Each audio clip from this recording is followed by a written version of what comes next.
Walking in the lane with sipping little things, gon' get us right tonight.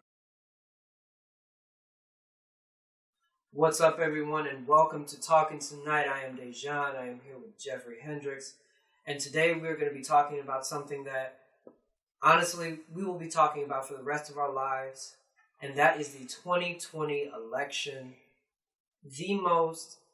arguably the most important election in history, the most voters in history, the biggest turnout. So I'm going to hand it off to you first, and just what are your general opinions on this election?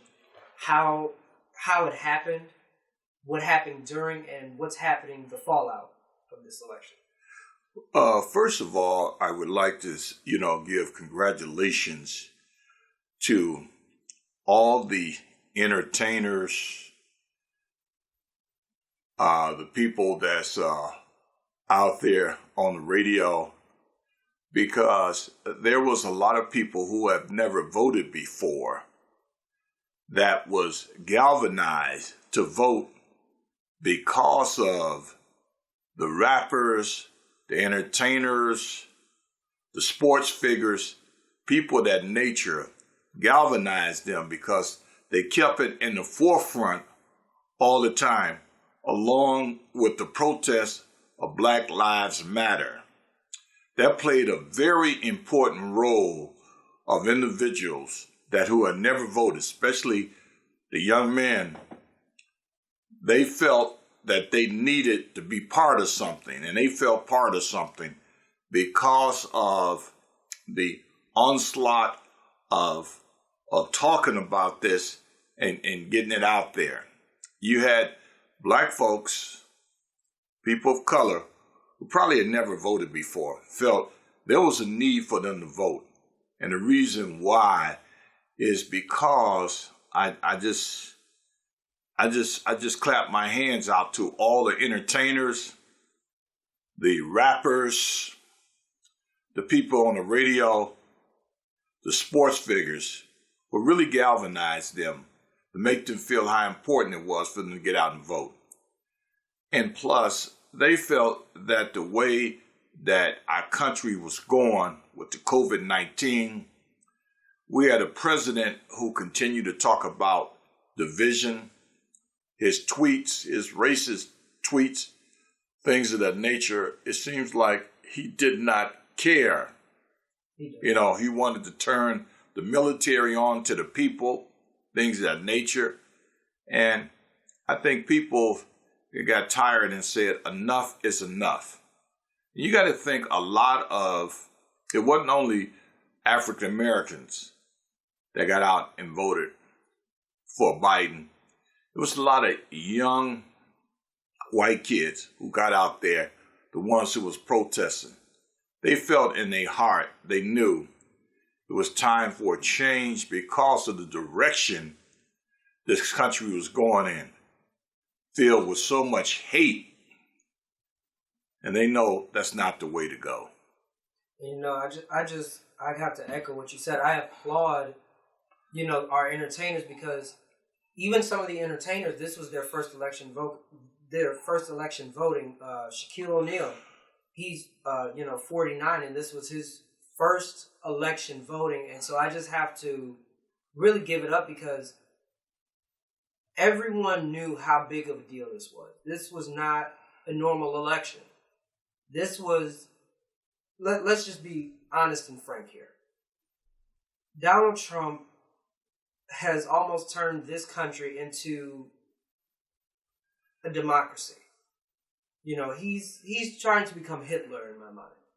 And in a lot of ways, he's done that with his not, penalizing the white terrorist groups, with not acting like a president, not acting presidential at all.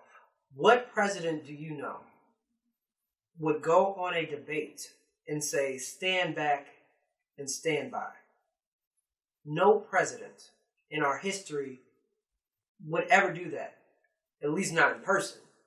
But he's made racists and hate groups feel welcomed.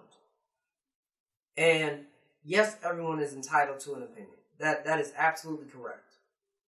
But there is a way to do that without rioting, looting, and killing innocent people.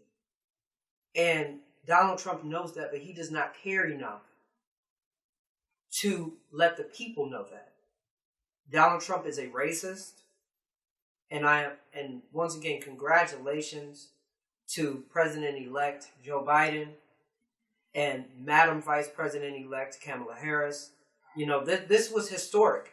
This is a historic election, but sadly, it's almost tainted because we have a president who's in office for a few more months he's basically cleaning house, and he's making everyone's life miserable. And he won't concede. He won't leave without a fight. Personally, I say we get the National Guard and put him on the front lawn with a U-Haul. I mean, I'm just, I think all of this is part of a plan that he utilizing. Is that if you notice that I've been watching television, I've been watching the news, and I watch a lot of these individuals protesting, and they using the sign of democracy is that every vote should be counted, like every vote was not counted. You have to be very careful listening to this, because it's a way of distorting the truth is by keep saying that something was wrong when it wasn't wrong. There was nothing wrong. Because you keep going with the opposite by saying, hey, this is distorted. There was fraud. You keep saying this is fraud, but yet there is no proof. There's no proof. I mean, how can it possibly? No election in history has ever taken 5 days to count all of these ballots. It took 5 days to count the ballots and to get an official projected winner. So obviously everyone was taking their time to make sure that every vote was counted. And personally, I think that Trump kind of bit himself in the behind, because he was one of the main people that said, you can't trust the mail. You need to drop off your ballots. You need to go in person. That's what a lot of people did. They went and dropped off their ballots. They went in person on election day, and it came back to bite you, because most of those people realized that you are not fit to be a president, and they voted for Joe Biden. But you have to realize that this didn't just start. Absolutely. It started years ago when he went after Obama for saying Obama was not American. Let's get a hold of his birth certificate. See, if you look at his history and you go back, this thought process didn't just start.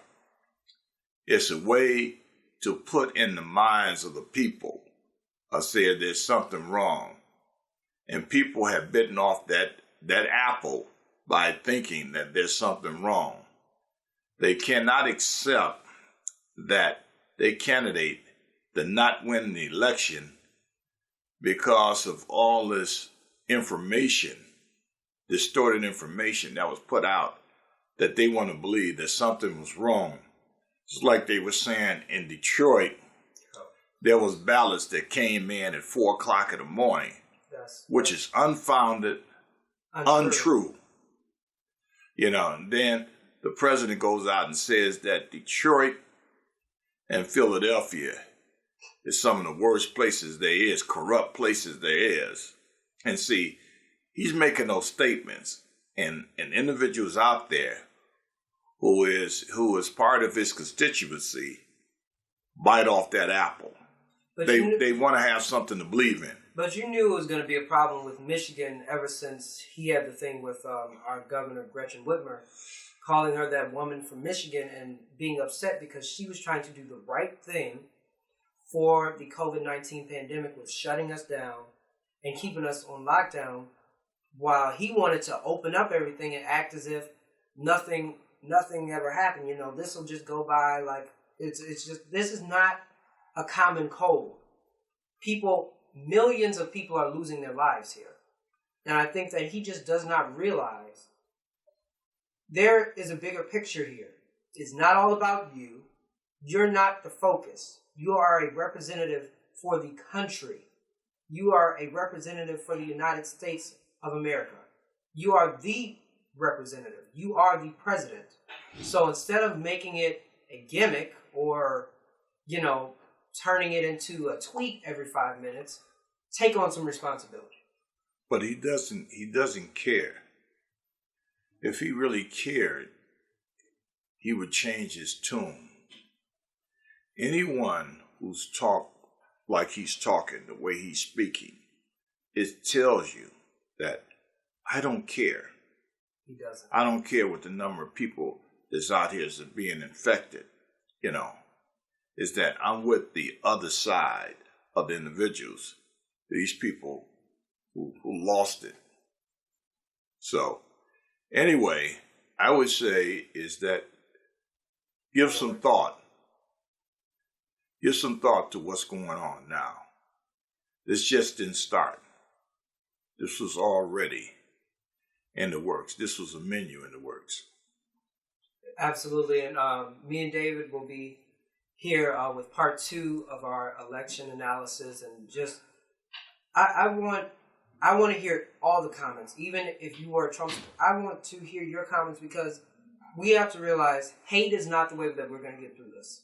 So whether you voted for Trump, whether you voted for Biden, if you voted for Kanye, now that one I might be a little upset with, but you get my gist. So with that being said, we're going to close out and stay tuned for part 2 of our 2020 election analysis. See you guys later. Thank you. And people have bitten off that apple by thinking that there's something wrong. They cannot accept that their candidate did not win the election